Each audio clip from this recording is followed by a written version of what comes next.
TP. സെൻകുമാറിന്റെ പുനർനിയമന ഉത്തരവിൽ മുഖ്യമന്ത്രി ഒപ്പുവച്ചു. പോലീസ് മേധാവിയായി പുനർനിയമിച്ച ഉത്തരവ് നാളെ സെൻകുമാറിന് കൈമാറും. ലോക്നാഥ് ബെഹ്റ വിജിലൻസ് ഡയറക്ടറായി തുടരും.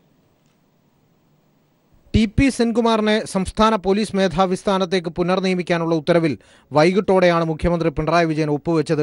നിലവിൽ സംസ്ഥാന പോലീസ് മേധാവി സ്ഥാനം അവരോധിക്കുന്ന ലോക്നാഥ് ബെഹ്റയ്ക്ക് വിജിലൻസിന്റെ അധിക ചുമതല കൂടിയുണ്ട്. ബെഹ്റ ഈ സ്ഥാനത്ത് തുടരുമെന്ന് മുഖ്യമന്ത്രിയുടെ ഓഫീസ് വ്യക്തമാക്കി. സംസ്ഥാന പോലീസ് മേധാവിയായി പുനർനിയമിച്ചുകൊണ്ടുള്ള ഉത്തരവിന്റെ പകർപ്പ് സെൻകുമാറിന് നാളെ സർക്കാർ കൈമാറും. ഏപ്രിൽ 24-ന് സുപ്രീം കോടതി വിധി വന്ന പശ്ചാത്തലത്തിൽ തന്നെ സെൻകുമാറിനെ പുനർനിയമിക്കുന്നതിനുള്ള നിയമവശങ്ങൾ സർക്കാർ ചർച്ച ചെയ്തിരുന്നു. നിയമ സെക്രട്ടറി, അഡ്വക്കേറ്റ് ജനറൽ എന്നിവരിൽ നിന്നും നിയമോപദേശം തേടിയ ശേഷമാണ് സർക്കാർ സുപ്രീം കോടതിയെ സമീപിച്ചത്.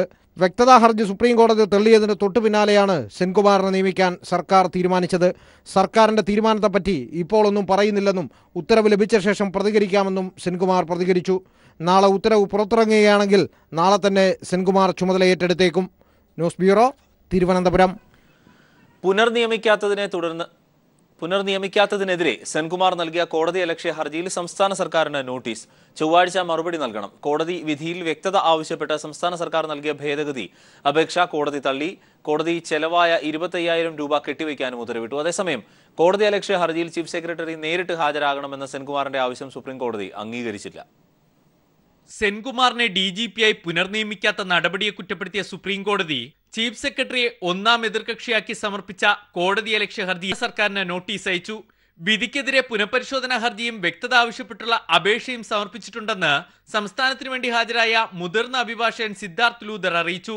സെൻകുമാറിനെ പുനർനിയമിക്കാനുള്ള നടപടിക്രമങ്ങൾ പൂർത്തിയായി വരികയാണെന്നും സർക്കാർ പറഞ്ഞു. വ്യക്തത നൽകണമെന്ന അപേക്ഷയിലെ കാര്യങ്ങൾ നേരത്തെ വിചാരണയ്ക്കിടയിൽ ചൂണ്ടിക്കാട്ടിയതാണെന്ന് ഓർമ്മിപ്പിച്ച സുപ്രീം കോടതി ഒരു വ്യക്തതക്കുറവും വിധിയിലില്ലെന്നും അറിയിച്ചു. തുടർന്ന് അപേക്ഷ നൽകിയതിനെതിരെ പിഴ കെട്ടിവെക്കാൻ ഉത്തരവിട്ടു. കോടതി ചെലവായ 25,000 രൂപ കെട്ടിവെക്കണം. കോടതിയലക്ഷ്യ ഹർജിയിൽ ചൊവ്വാഴ്ച വാദം കേൾക്കും. പുനർനിയമനം വൈകിപ്പിക്കുന്നത് ചീഫ് സെക്രട്ടറിയാണെന്നും അവരെ വിളിച്ചു വരുത്തണമെന്നും സെൻകുമാറിന് വേണ്ടി ഹാജരായ അഭിഭാഷകൻ ദുഷ്യന്ത് ദാവെ ആവശ്യപ്പെട്ടു. എന്നാൽ ഇത് സുപ്രീം കോടതി തള്ളി. പുനർനിയമന ഉത്തരവ് വന്നതിനു ശേഷവും സർക്കാർ പോലീസ് ആസ്ഥാനത്ത് നിയമനങ്ങളടക്കം നടത്തിയത് ശരിയല്ലെന്ന സെൻകുമാറിന്റെ വാദവും കോടതി അംഗീകരിച്ചില്ല. അക്കാര്യം സർക്കാരിന്റെ ചുമതലയാണെന്ന് കോടതി പറഞ്ഞു. എന്നാൽ 24-ാം തീയതിയിലെ ഉത്തരവ് നടപ്പിലാക്കുമോ എന്ന് നോക്കാമെന്നും അല്ലെങ്കിൽ എന്ത് വേണമെന്ന് തങ്ങൾക്കറിയാമെന്ന പരാമർശവും വാദത്തിനിടയിൽ ജസ്റ്റിസുമാരായ മദൻ ബി ലോക്കൂർ, ദീപക് ഗുപ്ത എന്നിവരുടെ ബെഞ്ചിൽ നിന്നുമുണ്ടായി. കോടതിയലക്ഷ്യ നടപടികളിലേക്കാണ് സുപ്രീം കോടതി കടക്കുന്നത്. പക്ഷേ അപ്പോഴും ചീഫ് സെക്രട്ടറിയെ വിളിച്ചു വരുത്തണം എന്നതടക്കമുള്ള സെൻകുമാറിന്റെ ആവശ്യങ്ങൾ സുപ്രീം കോടതി തള്ളിയത് സംസ്ഥാന സർക്കാരിന് ആശ്വാസമേകുന്നു. സുപ്രീം കോടതിയിൽ നിന്നും സന്തോഷ് സർലിംഗ്. സർക്കാർ പറയുന്നത് അനുസരിക്കുമെന്ന് DGP ലോക്നാഥ് ബെഹ്റ പറഞ്ഞു. സെൻകുമാർ കേസിൽ സുപ്രീം കോടതി വിധിയുടെ പശ്ചാത്തലത്തിലാണ് ബെഹ്റയുടെ പ്രതികരണം. അല്ല, എനിക്കൊന്നും ഞാൻ നേരത്തെ പറഞ്ഞിട്ടുള്ള I am a government servant, I will obey by government orders. കോടതിയലക്ഷ്യ കേസ് നേരിടാതിരിക്കാൻ സെൻകുമാറിനെ ഉടൻ നിയമിക്കണമെന്ന് പ്രതിപക്ഷ നേതാവ് രമേശ് ചെന്നിത്തല. കോടതി വിധി സർക്കാരിനേറ്റ കനത്ത തിരിച്ചടിയാണ് എന്നും രമേശ് ചെന്നിത്തല പറഞ്ഞു. ഏറ്റവും വലിയ തിരിച്ചടിയാണ് ഇപ്പോൾ സുപ്രീം കോടതിയിൽ നിന്ന് ലഭിച്ചിരിക്കുന്നത്. ഒരു നിമിഷം പോലും വൈകാതെ സെൻകുമാറിനെ DGP-യായി നിയമിക്കുക എന്നുള്ളത് മാത്രമാണ് സർക്കാരിൻ്റെ മുമ്പിലുള്ള ഏക മാർഗം. ജോസ് കെ മാണിക്ക് മറുപടിയുമായി ഉമ്മൻചാണ്ടി. കോൺഗ്രസ് ആരെയും അവഹേളിച്ചിട്ടില്ലെന്ന് ഉമ്മൻചാണ്ടി. UDF കാലത്ത് കെ മാണിയെ കൊണ്ടു നടന്നത് ഉള്ളം കയ്യിൽ വെച്ചായിരുന്നുവെന്നും 4 പേരോട് പറയാൻ പറ്റിയ യാതൊരു കാരണവും മാണിക്കില്ലെന്നും ഉമ്മൻചാണ്ടി പറഞ്ഞു. മാണി സാർ ഇനി വെറും മാണി മാത്രമാണെന്ന് DCC യോഗത്തിൽ KC ജോസഫ് പരിഹസിച്ചു. മാണിക്കെതിരെ കോട്ടയം DCC പ്രമേയം പാസാക്കി. ഉമ്മൻചാണ്ടി, KC ജോസഫ്, തിരുവഞ്ചൂർ രാധാകൃഷ്ണൻ തുടങ്ങിയ മുതിർന്ന നേതാക്കളുടെ സാന്നിധ്യത്തിലാണ് KM മാണിയുമായി യാതൊരു കൂട്ടുകെട്ടും ഇനി തുടരേണ്ടതില്ലെന്ന പ്രമേയം DCC പാസാക്കിയത്. മാണിയുടേത് അവസരവാദ രാഷ്ട്രീയമാണ്. അതിനെ ന്യായീകരിക്കാൻ ജില്ലാ കോൺഗ്രസ് കമ്മിറ്റിയെ കുറ്റപ്പെടുത്തുന്ന നീക്കം വിലപ്പോകില്ലെന്നും പ്രമേയം പറയുന്നു. പതിവിന് വിപരീതമായി KM മാണിക്കെതിരെ രൂക്ഷ വിമർശനം ഉന്നയിച്ച ഉമ്മൻചാണ്ടി ജോസ് കെ മാണിക്കും മറുപടി നൽകി. മാണി സാറിനെ പൂർണ്ണമായും സംരക്ഷിച്ചുകൊണ്ട് കൈവെള്ളയിൽ വെച്ചുകൊണ്ടാണ് നടന്നത്. എന്ത് ചെയ്താലും അവസാനം നന്ദികേട് മാത്രം. കോൺഗ്രസിന്റെ തലയിലിരുന്ന മുഖമായിരുന്നു KM മാണി എന്നായിരുന്നു തിരുവഞ്ചൂരിന്റെ പരാമർശം. ഒരു ഗുണം കിട്ടി, നമ്മുടെ തലയിലിരുന്ന മുഖം തന്നെത്താൻ താഴെ വീണ് ഒടിഞ്ഞു പോയി എന്നുള്ളതാണ്. KM മാണി ഇപ്പോൾ മാണി സാറല്ലെന്നും മാണി മാത്രമാണെന്നുമായിരുന്നു KC ജോസഫിന്റെ പ്രതികരണം. KM മാണി സാർ അല്ല, KM മാണിയെയും മകനെയും ഒറ്റപ്പെടുത്തണമെന്ന് ആവശ്യപ്പെടുന്ന പ്രമേയത്തിൽ നിലവിൽ തദ്ദേശ തലത്തിൽ തുടരുന്ന ബാന്ധവത്തെക്കുറിച്ച് ഒരു വരി പോലുമില്ല. EP Prashanth, news bureau, Kottayam. Kerala കോൺഗ്രസിൽ കടുത്ത ഭിന്നത. പാർലമെന്ററി പാർട്ടി യോഗത്തിൽ നിന്ന് PJ ജോസഫും മോൻസ് ജോസഫും വിട്ടുനിന്നു. മാണിയുടെ സമ്മർദ്ദത്തെ തുടർന്ന് ആദ്യം വിട്ടുനിന്ന CF തോമസ് യോഗത്തിൽ പങ്കെടുക്കാൻ എത്തി. ലെസ്ലി ജോൺ വിവരങ്ങൾ നൽകും. ലെസ്ലി, വിശദാംശങ്ങൾ. അരുണ്, കേരള കോൺഗ്രസ് എമ്മിന്റെ പാർലമെന്ററി പാർട്ടി യോഗം ഇപ്പോഴും തുടരുകയാണ്. പാലയിലെ മാണിയുടെ വസതിയിലാണ് യോഗം ചേരുന്നത്.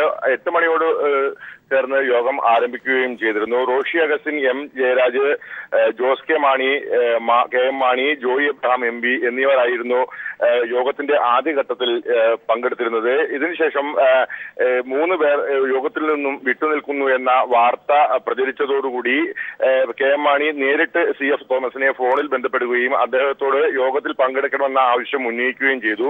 ഇതനുസരിച്ച് വീണ്ടും 9:30 CF തോമസ് യോഗത്തിൽ എത്തിയിരുന്നു. അദ്ദേഹത്തിന് ശാരീരിക പ്രശ്നങ്ങൾ ഉണ്ട് എന്നാണ് ആദ്യം അദ്ദേഹം നമ്മെ അറിയിച്ചിരുന്നത്. എങ്കിലും ഇത് അവഗണിച്ച് മാണിയുടെ വാക്ക് മുഖവിലേക്ക് എടുത്തുകൊണ്ടാണ് CF തോമസ് ഇപ്പോൾ യോഗത്തിൽ പങ്കെടുത്തിരിക്കുന്നത്. ഏറ്റവും പ്രമുഖരായ 2 നേതാക്കന്മാരായ PJ ജോസഫും മോൻസ് ജോസഫും യോഗത്തിൽ എത്തിയിട്ടില്ല എന്നുള്ളതും വളരെ പ്രത്യേകതയാണ്. കടുത്ത ഭിന്നത നിൽക്കുന്ന കേരള കോൺഗ്രസ് ഈ പാർലമെന്ററി പാർട്ടി യോഗത്തിന്റെ തീരുമാനം എന്തെന്ന് തീരുമാനിച്ചതിന് ശേഷം മാത്രമേ ഇനി ഇവരുടെ പ്രതികരണവുമായി ബന്ധപ്പെടുള്ളൂ. ഏറ്റവും വിചിത്രമായ മറ്റൊരു കാര്യം, പാർലമെന്ററി പാർട്ടി യോഗത്തിലെ വിളിച്ചത് മോൻസ് ജോസഫ് ആണ് എന്നുള്ളതാണ്. KM മാണിയുടെ അധ്യക്ഷതയിൽ പാർലമെന്ററി പാർട്ടി യോഗം വിളിക്കാനുള്ള പാർട്ടിതല അധികാരം മോൻസ് ജോസഫിനാണ് എന്നിരിക്കെയാണ് അദ്ദേഹം വിളിച്ച യോഗത്തിൽ നിന്നും അദ്ദേഹത്തിന്റെ നേതാവ് PJ ജോസഫും അദ്ദേഹവും വിട്ടുനിൽക്കുന്നത് എന്നതും പ്രസക്തമാണ്. അരുൺ. ലെസ്ലി ജോൺ വിവരങ്ങൾ നൽകിയത്. കോട്ടയം ജില്ലാ പഞ്ചായത്തിലെ ധാരണ അട്ടിമറിച്ചത് കോൺഗ്രസ് ആണെന്ന് ജോസ് കെ മാണി. പാർട്ടിയെ അപമാനിച്ചതിനുള്ള മറുപടിയാണ് കോട്ടയത്തേത് എന്നും അപമാനിക്കപ്പെട്ടാൽ ഇനിയും കൈയും കെട്ടി നോക്കി നിൽക്കില്ലെന്നും ജോസ് കെ മാണി പറഞ്ഞു. കോട്ടയം ജില്ലാ പഞ്ചായത്ത് കേരള കോൺഗ്രസ് പാർട്ടിയുമായിട്ടുള്ള ഒരു ധാരണ, അതിൽ മലക്കം മറഞ്ഞത് കോൺഗ്രസ് പാർട്ടിയാണ്. ഇത്രമാത്രം അപമാനിക്കപ്പെടുകയും അതിനുശേഷം കേരള കോൺഗ്രസിനെയും അതോടൊപ്പം തന്നെ പാർട്ടിയെയും ആ ഐറ്റം പ്രഖ്യാപിച്ചപ്പോൾ തീർച്ചയായും കേരള കോൺഗ്രസ് പാർട്ടിയുടെ പ്രവർത്തകർക്കും നേതാക്കന്മാർക്കും കേരള കോൺഗ്രസ് പാർട്ടിയുടെ ആത്മാഭിമാനം ഉയർത്തിപ്പിടിക്കുവാനും അതുകൊണ്ട് അങ്ങനെ വരുന്ന ഒരു സാഹചര്യത്തിലായിരിക്കാം ഇങ്ങനെ ഒരു തീരുമാനം എടുത്തത് എന്നാണ് ഞാൻ വിശ്വസിക്കുന്നത്. നിർഭയ കേസിലെ 4 പ്രതികളുടെയും വധശിക്ഷ സുപ്രീം കോടതി ശരിവെച്ചു. പ്രതികൾ ദയ അർഹിക്കുന്നില്ലെന്ന് വ്യക്തമാക്കിയ കോടതി പ്രതികളുടെ ചെയ്തി ക്രൂരവും പൈശാചികവും കിരാതവുമാണെന്ന് ചൂണ്ടിക്കാട്ടി. പുനഃപരിശോധനാ ഹർജി നൽകുമെന്ന് പ്രതികളുടെ അഭിഭാഷകൻ പറഞ്ഞു. പ്രതികൾക്ക് ശിക്ഷയിളവ് നൽകാനുള്ള നേരിയ സാഹചര്യം പോലുമില്ലെന്ന് ചൂണ്ടിക്കാട്ടിയാണ് ജസ്റ്റിസുമാരായ ദീപക് മിശ്ര, R ഭാനുമതി, അശോക് ഭൂഷൺ എന്നിവരുൾപ്പെട്ട 3-അംഗ ബെഞ്ച് വധശിക്ഷ ശരിവച്ചത്. വിചാരണ കോടതിയും ദില്ലി ഹൈക്കോടതിയും വിധിച്ച വധശിക്ഷ റദ്ദ് ചെയ്യണമെന്ന പ്രതികളുടെ ആവശ്യം സുപ്രീം കോടതി തള്ളി. പ്രതികളെ തൂക്കിലേറ്റാൻ മതിയായ തെളിവുകളുണ്ടെന്ന് കോടതി വ്യക്തമാക്കി. പ്രതികളുടെ ചെയ്തി ക്രൂരവും പൈശാചികവും കിരാതവുമാണെന്ന് നിരീക്ഷിച്ച കോടതി അപൂർവങ്ങളിൽ അപൂർവമായ ഈ കേസിൽ നീതി ഉറപ്പാക്കാൻ പരമാവധി ശിക്ഷ നൽകുന്നതായി വിധി പ്രസ്താവിച്ചു. വിധി കേട്ടയുടനെ കോടതിയിലുള്ളവർ കരഘോഷം മുഴക്കി. കേസിലെ പ്രതികളായ അക്ഷയ്, പവൻ, വിനയ് ശർമ്മ, മുകേഷ് എന്നിവർക്ക് 2013 വിചാരണ കോടതി വിധിച്ച വധശിക്ഷ 2014 മാർച്ചിൽ ദില്ലി ഹൈക്കോടതി ശരിവച്ചിരുന്നു. സമൂഹത്തിന് സന്ദേശം നൽകുക ലക്ഷ്യം വച്ച് ആളുകളെ തൂക്കിക്കൊല്ലാൻ വിധിക്കരുതെന്നും മനുഷ്യാവകാശം കശാപ്പ് ചെയ്യപ്പെടുകയാണ് ഇന്നുണ്ടായതെന്നും പ്രതികളുടെ അഭിഭാഷകൻ AP സിംഗ് പറഞ്ഞു. ഇതിനെതിരെ പുനഃപരിശോധനാ ഹർജി നൽകുമെന്നും പ്രതിഭാഗം അഭിഭാഷകൻ വ്യക്തമാക്കി. 2012 ഡിസംബർ 6-ന് 23-കാരിയായ പാരാമെഡിക്കൽ വിദ്യാർത്ഥിനി ദില്ലിയിൽ ഓടുന്ന ബസ്സിനകത്ത് ക്രൂരമായ ബലാത്സംഗത്തിനിരയാകുകയും 13 ദിവസത്തിന് ശേഷം സിംഗപ്പൂരിലെ ആശുപത്രിയിൽ മരണപ്പെടുകയും ചെയ്ത സംഭവം രാജ്യത്തെ നടുക്കിയിരുന്നു. കേസിൽ 6 പ്രതികളെ ദില്ലി പോലീസ് അറസ്റ്റ് ചെയ്തു. വിചാരണ നടക്കവേ പ്രതികളിലൊരാളായ രാം സിംഗ് ജയിലിൽ വെച്ച് ആത്മഹത്യ ചെയ്തു. പ്രായപൂർത്തിയാകാത്ത ഒരു പ്രതിയെ ജുവനൈൽ ഹോമിലേക്ക് മാറ്റി. ബാക്കിയുള്ള 4 പ്രതികൾക്കാണ് വധശിക്ഷ ലഭിച്ചത്. 1 വർഷം നീണ്ട വാദത്തിന് ശേഷമാണ് രാജ്യം ഉറ്റുനോക്കിയ കേസിൽ സുപ്രീം കോടതിയിൽ നിന്നും വിധിയുണ്ടായത്. സുപ്രീം കോടതിയിൽ പുനഃപരിശോധനാ ഹർജി, തിരുത്തൽ ഹർജി, രാഷ്ട്രപതിക്ക് ദയാഹർജി എന്നിവയാണ് ഇനി പ്രതികൾക്ക് മുന്നിലുള്ള വഴികൾ. ദില്ലിയിൽ നിന്നും M സന്തോഷ്. താളമേള വിസ്മയങ്ങൾ തീർത്ത് വടക്കുംനാഥന്റെ മണ്ണിൽ തൃശൂർ പൂരം കൊട്ടിക്കയറി. വർണ്ണ വിസ്മയങ്ങൾ തീർത്ത് കുടമാറ്റം പെയ്തിറങ്ങിയപ്പോൾ പൂരനഗരി ആവേശലഹരിയിലായി. ഉച്ചയ്ക്ക് ശേഷം നടന്ന ഇലഞ്ഞിത്തറ മേളം വാദ്യമേളങ്ങളുടെ വിസ്മയമാണ് തീർത്തത്. പതിനായിരങ്ങളാണ് പൂരനഗരിയിലേക്ക് ഒഴുകിയെത്തിയത്.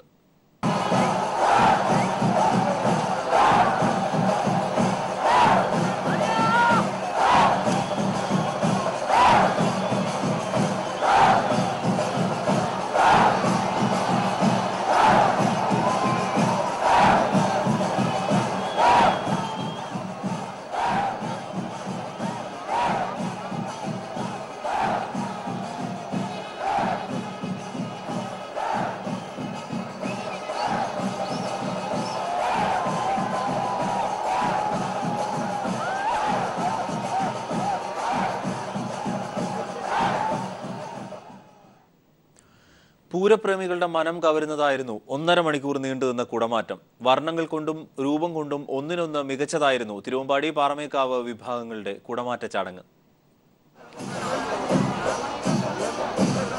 ഇലഞ്ഞിത്തറ മേളത്തിന് ശേഷമുള്ള തെക്കോട്ടിറക്കത്തിന് പിറകെയായിരുന്നു കാഴ്ചയുടെ വർണ്ണപ്പൊലിമയുമായി കുടമാറ്റം ആരംഭിച്ചത്.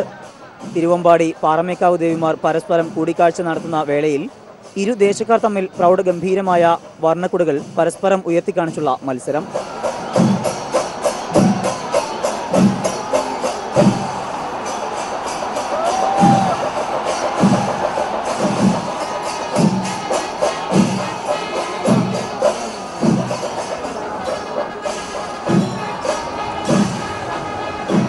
ഓരോ കുട ഉയർത്തി 3 പ്രാവശ്യം വെഞ്ചാമരവും ആലവട്ടവും ഉയർത്തിയ ശേഷമാണ് അടുത്ത കുട ഉയർത്തുന്നത്. ഇരുഭാഗത്തും നെറ്റിപ്പട്ടം കെട്ടിയ 15 വീതം ഗജവീരന്മാരുടെ സാന്നിധ്യത്തിൽ മേളത്തിന്റെ അകമ്പടിയോടെയായിരുന്നു വർണ്ണങ്ങൾ മാറിമറിഞ്ഞ കുടമാറ്റം. തിടമ്പ് കയറ്റിയ ആനയുടെ കുട മറ്റ് 14 ആനകൾ ഉയർത്തുന്ന കുടയേക്കാൾ വ്യത്യസ്തമാണ്. പുതുമയും വ്യത്യസ്തവുമുള്ള കുടകളുമായി കുടമാറ്റത്തിൽ ഇരുവിഭാഗവും മത്സരിച്ചപ്പോൾ പൂരപ്രേമികൾക്ക് അത് നവ്യാനുഭവമായി. ആർപ്പുവിളികളോടെയാണ് കുടമാറ്റത്തിനെ അവർ സ്വീകരിച്ചത്. പൂരനഗരിയിൽ നിന്ന് അഭിലാഷ് നിലമ്പൂരിനൊപ്പം സമീർ വഴങ്ങോട്. ഈ വർഷത്തെ SSLC പരീക്ഷാഫലം പ്രഖ്യാപിച്ചു. 95.98% വിജയം. എല്ലാ വിഷയത്തിലും A+ നേടിയത് 2,967,000 വിദ്യാർത്ഥികളാണ്. 100% വിജയം നേടിയത് 1174 സ്കൂളുകളാണ്. ഇതിൽ 405 എണ്ണം സർക്കാർ സ്കൂളുകളാണ്. സേ പരീക്ഷകൾ ഈ മാസം 22 മുതൽ 26 വരെ ആയി നടക്കും.